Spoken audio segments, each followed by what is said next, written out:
Selamat hari Minggu saudaraku yang terkasih dimanapun saudara berada. Tuhan memberkati kita semua.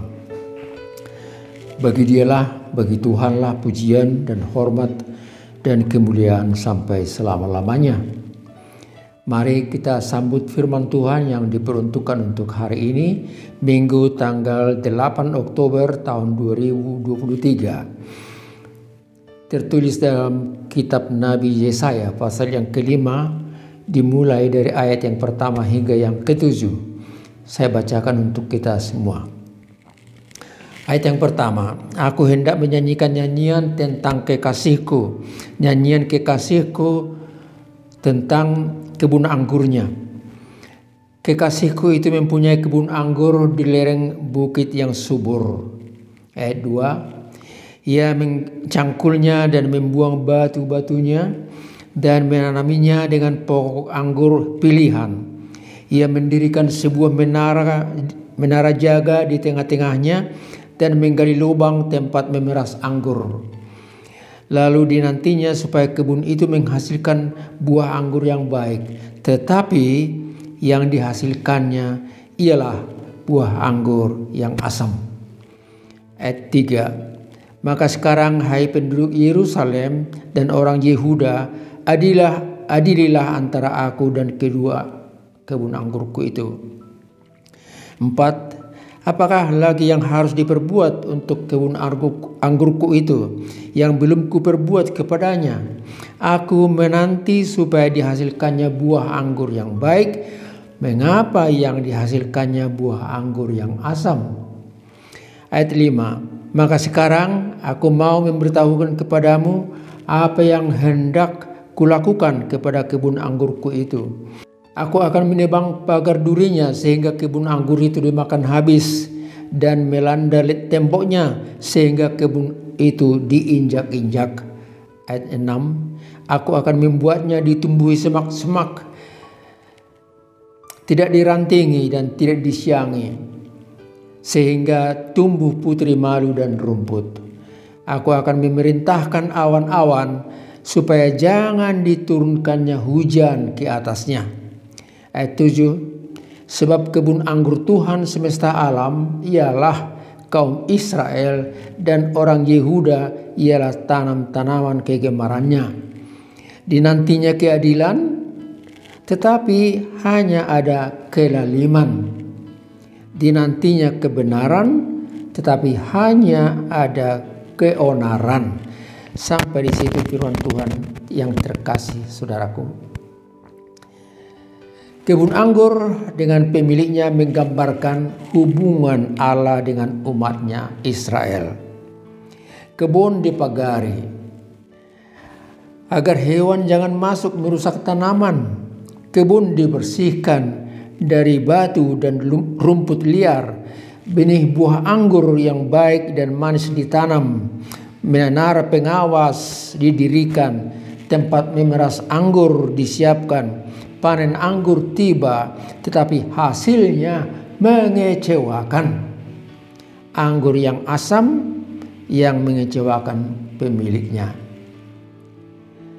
Pada masa Musa, Tuhan telah mengatakan bahwa Dia mengasihi umatnya Israel dari saat perjalanan keluar dari Mesir menuju Kanaan, tanah perjanjian.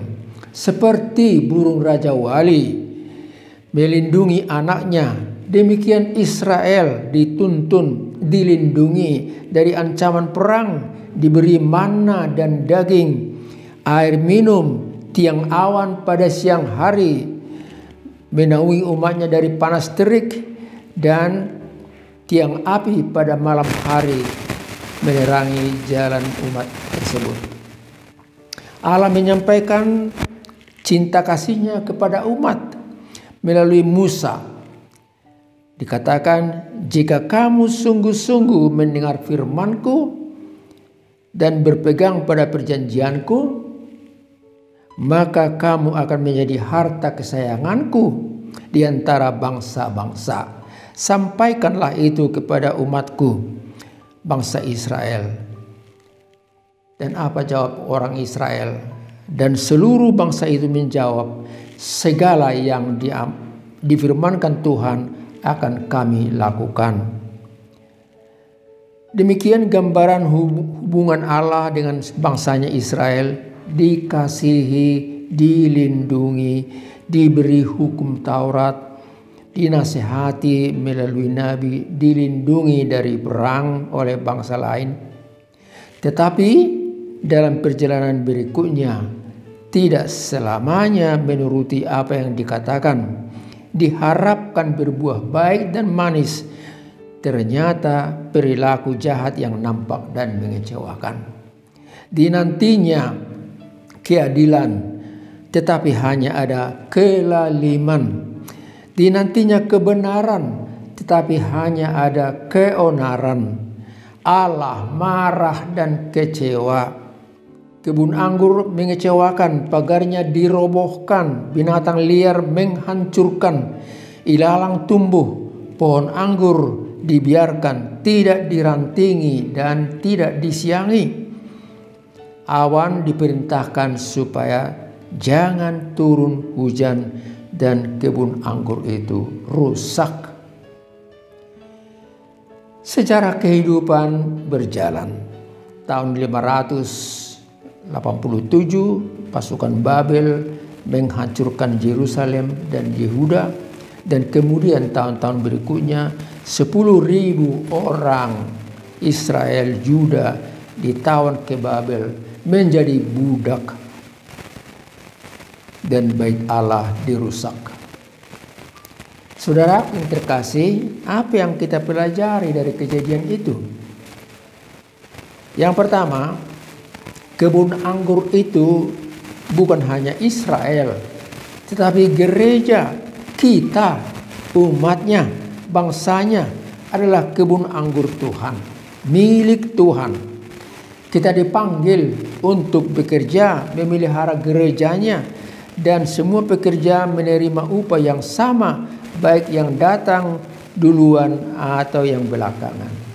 Kita dikasihi dan diselamatkan menurut Injil Matius pasal 20 ayat yang pertama hingga 16. Karena itu jangan bersikap seperti penggarap atau bertindak seolah-olah kita yang memiliki dan yang mengatur sesuai dengan selera kita dan tidak taat pada anak Allah Yesus Kristus itu. Dialah Raja Gereja yang sesungguhnya. Demikian dikatakan dalam Matius pasal 21 ayat 33 sampai 41. Saudaraku, gereja adalah milik Allah, tubuh Kristus. Kita adalah anggota tubuh dan bersaudara dengan semua orang dari segala suku, budaya, dan bahasa. Yang kedua, kepada kita diberikan pelajaran. Kita adalah bangsa Allah yang dikasihi dan dipelihara. Kita harus belajar untuk taat. Kita perlu pertobatan.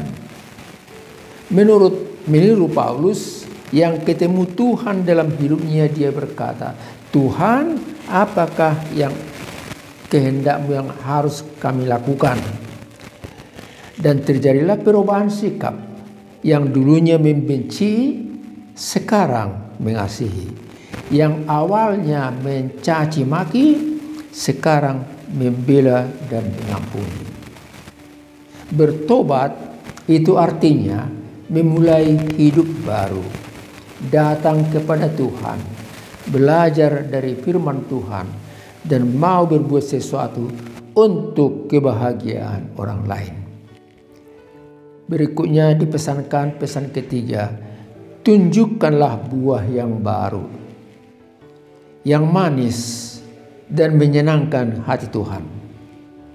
Bila kita mau, Roh Kudus itu memampukan kita melakukan hal-hal berikut: kasih, sukacita, damai sejahtera, kesabaran, kemurahan, kebaikan, kesetiaan, kelemah lembutan, dan penguasaan diri. Dari Galatia pasal 5 ayat 22. Tidak harus semuanya baru bermakna, tetapi salah satu hal itu dimulai dan dilakukan itu berguna dan Tuhan senangi. Do your best and God will take the rest. Yang terakhir, poin keempat, kekristenan bukan dilihat dari bentuk pakaian, dari model baju, atau aksesoris yang kita pakai. Tuhan melihat hati, iman yang belajar dari firman Tuhan. Hindari yang disebut orang NATO, no action, talking only. Hindari omdo, omong doang, tidak nampak dalam perbuatan. Tuhan Yesus berkata, "Akulah pokok anggur yang benar dan Bapakku pengusahanya. Tinggallah di dalam aku dan aku di dalam kamu, maka kamu akan berbuah." Yohanes 15 ayat yang pertama sampai ke-5. Dalam Kidung Jemaat 403 dikatakan di sana, hujan berkat kan tercurah, itulah yang janji kudus, hidup segar dari sorga kan diberi penebus. Hujan berkat-Mu itu yang kami perlu, sudah menetes berkat-Mu biar tercurah penuh. Lagu yang indah yang memberikan masukan serta dorongan bagi kita untuk berbuat yang baik. Tinggal dalam Yesus, bersama hidup di dalam Yesus, maka kita mampu dan dapat menghasilkan buah-buah yang baik dalam hidup kita untuk Tuhan dan bagi sesama. Sampai di sini pertemuan kita saat ini, saudaraku yang terkasih. Tuhan memberkati kita semua. Kita senang dan kita sehat dan kita ketemu lagi minggu depan. Amin. Mari kita berdoa. Terima kasih Bapa di sorga, firman-Mu kami pelajari, bahwa kebun anggur-Mu itu bukan hanya Israel dan Juda tempo hari, tapi kebun anggur-Mu itu adalah kami, gereja yang Tuhan dirikan di bumi ini, di Indonesia ini, maupun di belahan bumi yang lain. Tuhan menginginkan supaya kami memberikan buah-buah yang baik, yang menyenangkan hati Tuhan melalui sikap dan perbuatan kami. Tuhan juga menjanjikan kepada kami buah-buah roh, kesetiaan, keramahan, dan lain-lain seturut dengan firman-Mu. Biarlah kami mau menerima Roh Kudus itu, supaya hidup kami ini diatur olehnya, diberi kekuatan olehnya, dan kami mampu berbuat yang baik. Berkatilah bangsa kami, berkatilah gereja kami, berkatilah juga saudara-saudara kami dimanapun mereka berada. Biarlah mereka Tuhan lindungi, dan mereka juga mampu berbuat yang baik dalam hidup ini untuk kemuliaan Tuhan. Anugerah dari Tuhan kita Yesus Kristus, kasih setia Allah Bapa, serta persekutuan dari Roh Kudus bersama dengan saudara-saudara sekalian. Amin.